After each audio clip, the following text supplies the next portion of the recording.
Tell you what, all you guys who think Derek Shelton doesn't know what he's doing needed to pay attention to this man's pitcher usage yesterday in Cincinnati. Good morning to you. Good Tuesday morning. I'm Dejan Kovacevic of DK Pittsburgh Sports, and this is Daily Shot of Pirates. Comes your way bright and early every weekday if you're into hockey and or football. I also offer up daily shots of Penguins and Steelers right where you found this. Reds 13, Pirates 1. Yes, this season really needed one last special trip to Great American Bandbox so the Pirates could get thrashed one last time. And you know what? If you're Shelton, it's not like you don't see it coming. The Reds are facing playoff elimination, literally, in this case. They're going to use everybody available to them in their lineup. Votto, Castellanos, Barnhart, the whole deal. And they did.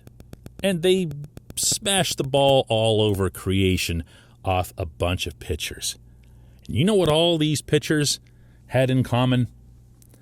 Not a one of them should come within, a 3-hour flight of Bradenton come next spring. Not a one of them. And they aren't alone. But first I'm going to read you their names. Connor Overton. Cody Ponce. My goodness, keep Ponce away. Like away. Kyle Keller, who shouldn't even have been in this game, but I'm glad he was, and I'll get to that. Shelby Miller. There's so many more of these guys right now. You know who else I'll throw in is Chad Kuhl.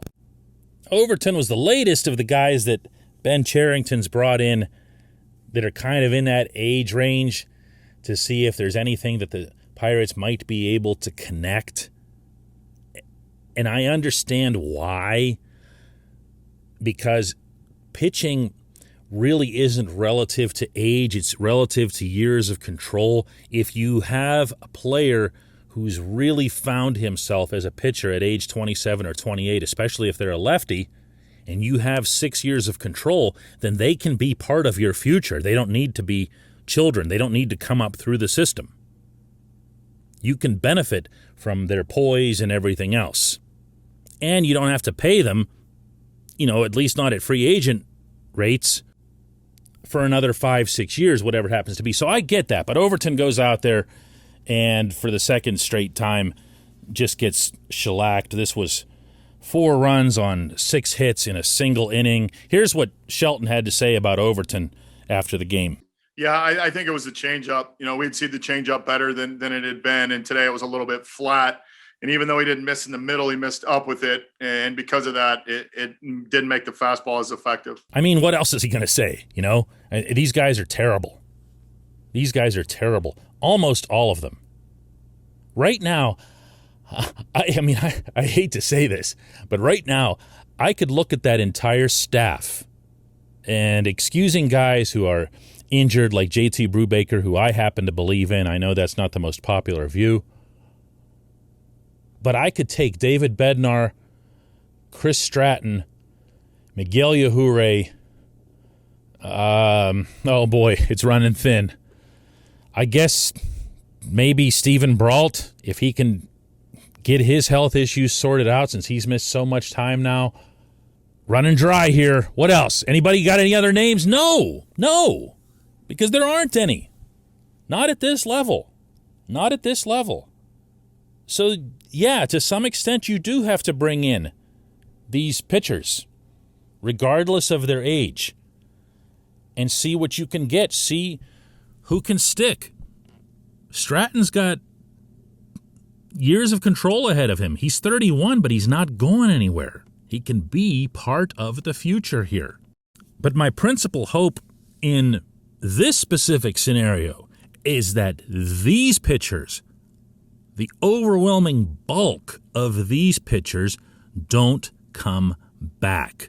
I don't want to see them anymore. They, way more importantly, shouldn't want to see them anymore. I'm still trying to think if there's anybody else that I've missed. How about Sam Howard? I mean, Sam Howard's a lefty. He's gotten some outs at times. I could see bringing Howard back What are we up to, like 5? And then it gets scarier because you start looking at AAA and you see that other than Erwanzi Contreras, who's not really pitched much at all above the AA level and had his own elbow scare this summer, I don't know that you're going to see him just all of a sudden rocketing into the rotation next spring. But other than him, there's nobody there either. You know, and Altuna's not exactly loaded with this. You're really looking all the way down to high A ball and Greensboro. And not all of those guys had great years, you know? So I'm going to say it one last time. I understand why these pitchers come in. I think it's a commendable process. But these guys aren't major league pitchers in any way. Seen enough. Bye-bye. When we come back, just one question.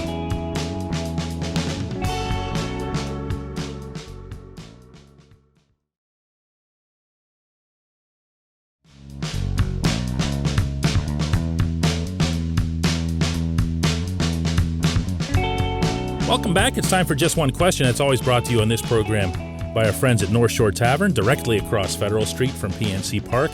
They're open for business, not just while the Pirates are still playing, and they do have the season-ending 6-game homestand that opens tonight against the Cubs.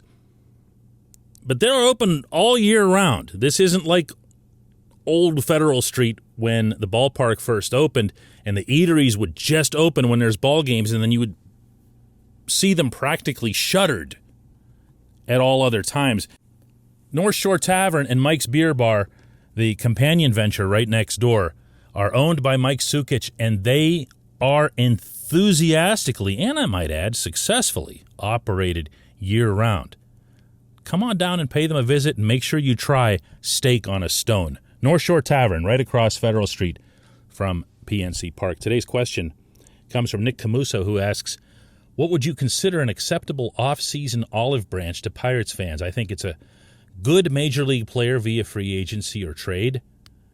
Reynolds/Hayes extension, while welcome, doesn't improve the product. Nick, you're going to be disappointed, my man. I mean, there's going to be a free agent signing or 2 or even 3. But they're going to be way more in line with Tyler Anderson than what it sounds like you're thinking. And I don't know how far you go back with the franchise, but whenever I think of free agents making a splash in Pittsburgh, it's obviously not a deep list to pick from, but I think of Adam LaRoche, who was signed the weekend leading into Pirate Fest. Remember this? And Pirate Fest was held at the convention center, and everybody was so stoked. We got our big left-handed home run hitter, finally, first one since Brian Giles. He's going to slaughter that Clemente wall. Never mind that all of Roche's power was to the notch and to the opposite field. The narrative won the day. I remember Brian O'Neill, the columnist at the Post-Gazette, describing LaRoche as our lefty McThump. And he was doing that as an intensely knowledgeable baseball field with just the right amount of sarcasm about the overkill that was accompanying LaRoche's arrival. You're not going to get one of those, Nick. This isn't the time. The first segment laid out how far away the Pirates' pitching is. When you're talking about contention-level pitching, not filling a rotation, not filling a bullpen, not just finding some kind of help for Bednar and Stratton on the back end. I'm talking about contention-level pitching. When you get yourself 3 significant big league starters in your rotation, one of whom could win you the dreaded wild card game, that's contention-level pitching. That's when you're right there. That is not imminent. If we're talking about the guys that I mentioned, with all due respect, Brubaker and so forth, this ain't it. Now from there, throw in that there's nothing more expensive on baseball's open market than starting pitching, and you're really seeing how far this is. Because you're either going to get them through a trade, and bear in mind the Pirates have traded most of their chips already, or, you're just going to wait it out. And I have a feeling with this front office that it's going to be the latter. I also have something else that I want to add, and I hope you don't take this the wrong way.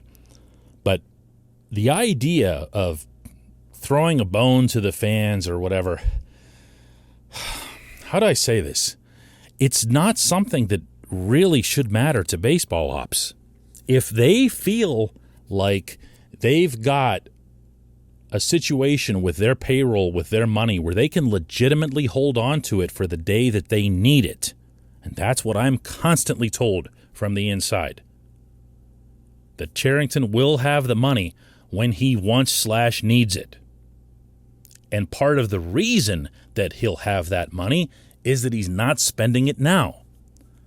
So if he goes and picks up, I don't know, Jeremy Burnitz, as a free agent, you can do stuff like that. 1 year, $6 million, and everybody goes, oh, whoa, they got Burnitz. Yeah, that's awesome because he hits home runs, and I've heard that name. And you'll win the talk shows for a day, but it doesn't mean anything other than that you're out $6 million. That's it. It's not anything that helps the team get any better other than, in the moment, maybe for a couple of games over a given summer. And that investment, I'm sorry, doesn't match other things that you can do with $6 million that won't win over the fans or throw them a bone or win the talk shows for the day. To me, part of what's gone so wrong with the Pirates for so long is that they'd begin something and then they'd be like, oh man, we're really getting killed out here. What are we doing? And then they would give in. They'd give in and they'd go and they'd get your Burnitz or your LaRoche or whatever it is, and it would set things back. And they'd get just close enough to mediocrity that they'd get their hopes up and then do more dumb things. They would do Chris Archer things. Can't do it, man. You got to stay with this. If this is going to fail, it'll fail, but at least it'll fail based on the right concept. It's something I keep saying about Cherington. I don't know if he'll succeed. I have no real reason other than his background in Boston/Toronto to believe that he will. I'm talking about from the Pittsburgh perspective. But I love the plan. And I really, really want to see this thing followed through. That doesn't mean you have to suck at the Pittsburgh level. You know what I mean? Make sure you've got a lineup. Make sure you're doing respectable things. Make sure you're getting better, most importantly, at the Pittsburgh level. But splash for the sake of splash, no thanks. No thanks. I appreciate the question, Nick. I appreciate everybody listening to Daily Shot of Pirates. Let's do it again tomorrow.